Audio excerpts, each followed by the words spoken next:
На дворе был 1980 год, особый год для жителей СССР, которые с нетерпением ожидали начала летних Олимпийских игр. По этой причине в столице были приняты повышенные меры безопасности. Они были связаны не только с обеспечением порядка во время главного спортивного события четырехлетия. Уже год по всему Союзу действовал опасный маньяк, которого необходимо было поймать любой ценой. 4 июля 1980 года поезд дальнего следования Харьков-Москва остановился на железнодорожной станции в Курске. На перроне пассажиры ожидали, когда откроются двери вагонов. Время шло, но ничего не происходило. Проводниц, которые должны были впускать пассажиров в вагоны, не было видно. Приближалось время отправления поезда со станции, и люди, столпившиеся на перроне, все еще ждали, когда их впустят внутрь. Пассажиры вагона номер 7, наконец, начали стучать в дверь. Когда ответа не последовало, они решили взять дело в свои руки. Вскоре они пожалели о своем решении, так как внутри их ждало ужасное зрелище. Вагон выглядел как сцена из фильма ужасов. Стены, пол и даже потолок были измазаны чем-то красным. Не было никаких сомнений, что там произошло нечто страшное.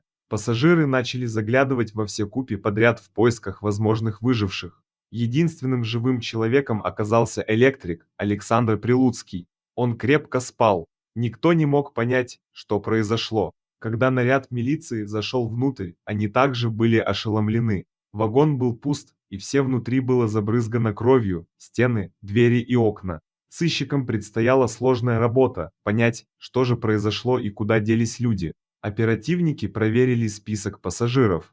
В списке были указаны только две девушки – Мария Лопаткина и Татьяна Колесникова. Помимо них, еще два проводника – Деревянко и Зизюлина. Но ни одной из четырех девушек не было. Поезда в столицу и обратно ходили полупустыми, так как проходила Олимпиада, поэтому и пассажиров практически не было. После милиции был найдены все трупы женщин, которые были найдены на перегоне. Судя по всему, они были выброшены из вагона во время движения. После проведения экспертизы стало ясно, что смерть всех девушек наступила от ножевых ранений. Кроме того, над всеми ними надругались. При них не было найдено денег и ювелирных украшений, что и стало отправной точкой для расследования. Близкие погибших девушек описали ювелирные изделия, которые у них были. По этим описаниям были сделаны рисунки и разосланы во все ломбарды города. Спустя месяц один молодой человек принес в ломбард украшение. Мастер в ломбарде сразу узнал это украшение, он видел его в ориентировке. Сославшись на обед, он попросил молодого человека зайти через полчаса, а сам в это время вызвал милицию. Милиционеры задержали незнакомца, когда он вернулся в ломбард. Им оказался некий Григорий Дугин. Он был очень напуган и сразу признался, что перстень ему подарил знакомый по имени Анатолий Нагиев. По его словам, тот хвастался, что у него много денег и украшений, якобы внезапно разбогател. Милиционеры отправились по адресу проживания этого богача, но застали только его мать, которая сказала, что сын уже 2 недели не появлялся дома. Сыщики изучили его дело. Оказалось, он уже получил тюремный срок за то, что надругался над женщиной и недавно вышел по УДО. Его характеризовали как злого, агрессивного и вспыльчивого человека, склонного к насилию. Невысокого роста, но при этом очень сильного физически. Именно такой человек и мог совершить преступление в поезде и справиться сразу с 4 женщинами. Обыскав дом Нагиева, сыщики не нашли похищенных украшений, но зато нашли записную книжку с десятками женских имен и их адресами. Среди них был адрес Аллы Пугачевой, откуда бы ему тут взяться, но как Нагиев оказался в вагоне поезда, если его фамилия не значилась в списке пассажиров? Оперативники решили повторно опросить проводниц этого поезда.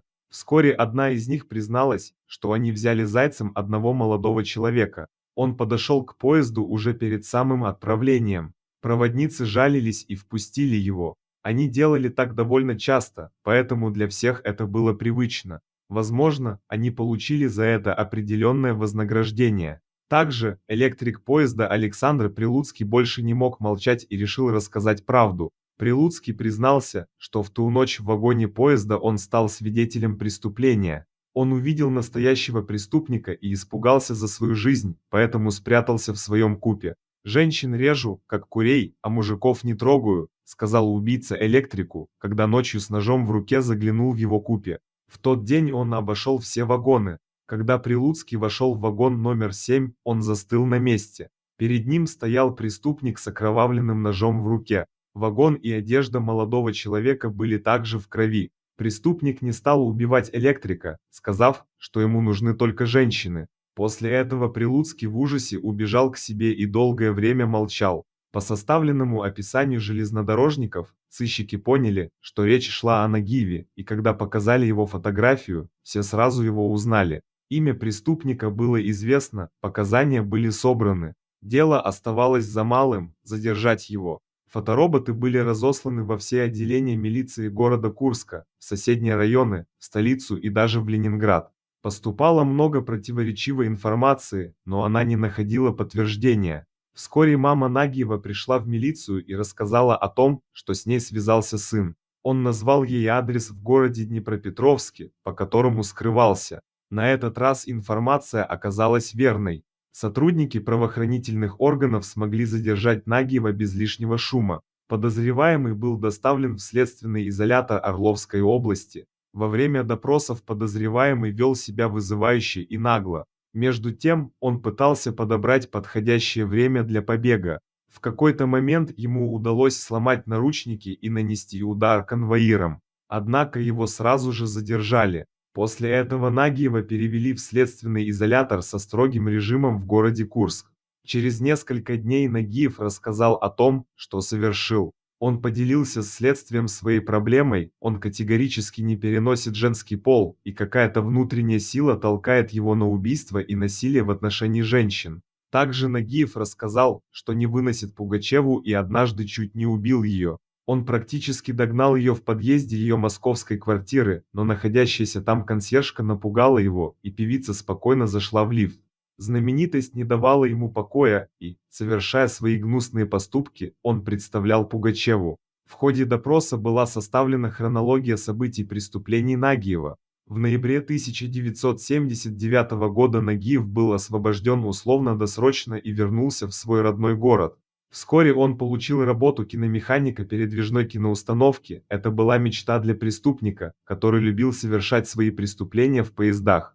Нагиев никогда не покупал билеты в поезде, он всегда подкупал проводниц. Это позволяло ему не оставлять следов. Однако, после своего первого убийства в январе 1979 года, Нагиев был уверен, что скоро его найдут. Но ничего не произошло, его даже не заподозрили. Ободренный, как ему казалось, успехом, Анатолий решил продолжить свои действия. Через 4 месяца, во время очередной поездки, он сделал предложение уединиться и скоротать время соседки по купе, Дарье Кравченко. Когда она ему отказала, он поступил с ней так же, как и с предыдущей жертвой, и спрятал ее тело в багажном отсеке. Ее нашли быстро, но к тому времени убийца уже скрылся. Самое ужасное в этой истории заключается в том, что Нагиева могли арестовать уже тогда, если бы проводница поезда рассказала милиции о безбилетнике, которого она пустила в вагон за взятку. Но женщина не хотела признаваться в своем маленьком бизнесе, опасаясь потерять работу, поэтому промолчала. Вряд ли она могла предположить, что это будет стоить жизни двум ее коллегам и еще двум пассажирам. 4 июля 1980 года, как обычно, он дал проводнице взятку и сел в 7-й вагон, где было больше всего свободных мест. Ему сразу понравилась Зизюлина, которая пустила его в вагон, и он, недолго думая, предложил ей прилечь рядом. Возмущенная проводница ему отказала, чем задела его до глубины души. Он вытащил нож. Вторая проводница, деревянка, услышала шум в купе и пошла проверить, что там происходит. В результате она стала свидетелем убийства и разделила судьбу своей коллеги. После этого он отправился на поиски других потенциальных свидетелей. Во втором купе он нашел Марию Лопаткину, а в шестом – Татьяну Колесник. Несмотря на то, что две женщины, вероятно, не знали об убийствах в поезде, им не удалось спастись. В 7-м купе Нагиев встретил электрика. Удивленный железнодорожник пришел в ужас при виде человека с ножом в руках. Однако последний смилостивился над ним, сказав, что не трогает мужчин. Затем он ушел, оставив перепуганного Прилуцкого невредимым. Следствие длилось долго. Сотрудники правоохранительных органов собирали доказательства, чтобы подтвердить все обвинения. В июле 1981 года состоялся суд, на котором вынесли приговор – смертную казнь. Только в июле, во время конвоирования к месту исполнения приговора, Нагиеву удалось сбежать с перрона, перепрыгнув железнодорожные пути прямо перед идущим тепловозом.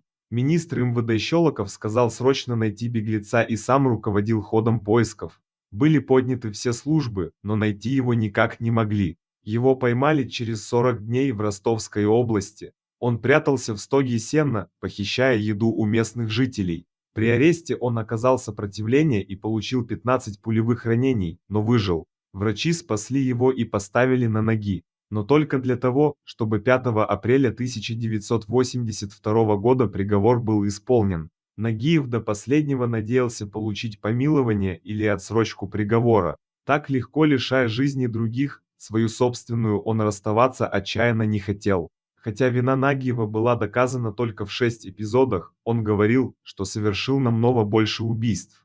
Но приговор привели в исполнение в спешке 28 октября 1981 года, то ли опасаясь очередного побега, то ли решив, что доказывать больше нечего. Так закончилась жизнь 23-летнего Анатолия Нагиева, которого позднее назовут курским маньяком, а также охотником за Пугачевой.